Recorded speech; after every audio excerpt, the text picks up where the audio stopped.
All right, I want a little bit of bonus content with Leigh Woosey. For those of you who are really technical, I used to be a graphic designer. I used to work on a printing press on an AB Dick 360, if you can imagine that. I actually worked with everything from a dark room to plates. So I have certain questions. I didn't want to lay it out to everyone. Maybe not everyone's not interested, but I got to ask you, Leigh, how do you lay out the book? Talk to us about that. Okay, so this how is do you make everything fit, basically? How do we make everything fit? Yeah, so a bit behind the scenes stuff. So, for people who are just starting out or they're interested in getting started, a book like Shackleton starts off as a grid, and we define a grid by looking at the readable size of the text that we want to use, and then we kind of break that down into modules. There's a number of approaches. What I do is I look at that and I think about, well, can I turn that into a module of a certain size? And from that, can I work out how wide a column should be, how much area the text should take on a page, how much area of the text should an image take up, and make sure that those are all working like harmoniously, so that when the grid is put together, everything has this kind of invisible order. I know that graphic designers will recognize, but readers don't recognize, but they all benefit from, because it's what holds the page together and makes it easy to understand and follow. And this behind me is sort of an example of what a basic grid would look like. And you can see how the text is all on the same line. And that's because the text is set to a baseline within the grid. And it's one of the hallmarks of a well put together book, is that your baseline, your grid, and your column width all work together well and look visually harmonious and easy to read. So they have high readability, sort of legibility, by choosing your fonts and your text sizes carefully. And it's one of the challenging parts of making a book, is getting all that right. Yeah. Can you talk to us about the font selection? Is there a standard typeface that you're using, or is it custom? So the typeface that you choose for your book will decide the voice that it can be read in at the most basic level. And when it comes to something like Star Trek, there is already a voice, and it was established back in the 90s when they were coming up with the graphics for the background of the TNG sets, and then the computer graphics that we used in Voyager and DS9 and the movies. So Modiphius had come up with a very strong set of design templates using these principles to accomplish that. And putting things together in Shackleton meant looking at that and seeing, well, how can we add to that and enhance that with the new content that we're going to add to it. So we looked again at the color schemes, and when it comes to that, you need to consider, how is it going to look on screen, and how's it going to look in print? Is it going to be too bright or too garish, and possibly be harder to read on a bright screen in a dark room? And you have various tools to look at that. You have accessibility tools that can be inbuilt in software, but you might also look at a Pantone book, which is a huge book of color swatches, and see, well, when this actually gets onto the page, what is this color going to look like? Because it will look very different on a backlit screen as to on a printed page. And so you have to make quite careful judgments about that. So speaking about color, so you have a standard color template, I'm sure, is handed to you. Do you have a custom font, or is it just a common font? Because I see a lot of people trying to recreate your look when they're doing their own stuff.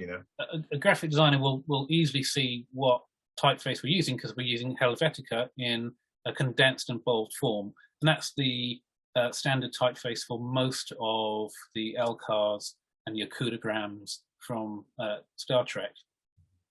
When we had a look at the colors for Shackleton, we knew that we'd matched very carefully the colors that had been on TNG in the early books and the science supplements and the command supplements, and then we'd moved to the more muted golds and teals and silvers of Voyager for the Delta Quadrant expansion.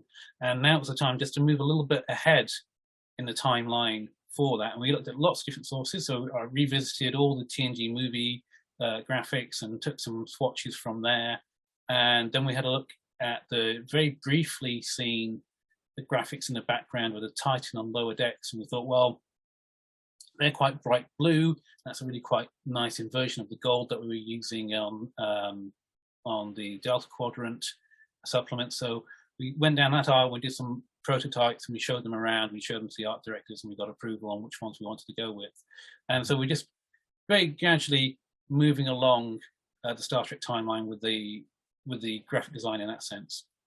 So another technical question, because it comes up a lot of discussion, and this is when you're choosing your PDF, whether I should have a white background or whether I should select the black background. Talk to us, what's going on there? What's the science behind that? Okay, so people are going to access their book in different ways, and some people need to get a PDF and print it out in front of them. So we've got two options there. You've got what we call the digital version and the printer-friendly version, and they are for whoever needs them in different circumstances. Some people have issues with white text on black background, and some people have issues the other way around. So we want to accommodate both of those options. Having it printer friendly, of course, means we strip out the black background to save on ink and make it easier for people to produce if they want something to refer to on the table when they're playing. Okay, cool. I know from the writing side, I get the opportunity to freelance for Star Trek Adventures, and that we get definite word limits on certain things. And so I think people sometimes don't appreciate that sometimes the work of writers is to get a concept into whatever is given us as space, similar to a graphic designer. On your pages, maximum word count on average, you think you can get onto a page if it has no graphics? That depends on how big your font is or how wide your margins are going to be. Yeah. But what matters is within those choices you made, how much can you get on and it still be readable and comfortably readable to the audience? And it's taking time and care to work that out, which means it will vary from project to project, is what makes it for a great looking book. We had issues with the missions where we find that actually they might have been slightly overwritten, but because we have such an amazing team, we're able to say back, actually, could you chop out 7 lines of this by rewording it? And that means we can just make it fit on the page and it be readable and legible and enjoyable for the reader. Yes, it's been it's a dance, and it's funny when you have I flow on an idea and all of a sudden I'm at 750 words and I'm like, this is a great idea. It's like it can be no more than 500 words. Yeah. And so there's lots of graphics that didn't make it into the book. There's images of the Venture going into dry dock that were produced as graphics, and we had just like with the Akira class, a breakdown of all the different systems and such, but it wasn't the right graphic for the time. Didn't have the space, so it had to be put aside. Maybe it'll come back another time, or maybe it won't. Similarly, we came up with concepts where we're talking about Orion traders. So I put images of Dominion weapons that they'd somehow got on a black market. And it's like, well, actually, that image is cool, but it takes the reader out of the story because it's for an alpha or beta quadrant story. It's not for Shackleton. So again, those things get changed. Amazing. Cool. Well, I love, again, the technical side of it. A book is built on a foundation, and you're showing us what the foundation is there. It's a dance between the writers, the artists, the graphic designers, the editors, and again, a fine piece of bonus content for a fine piece of work, the Shackleton Expanse Guide. So really appreciate that, Leigh. You're very, very welcome.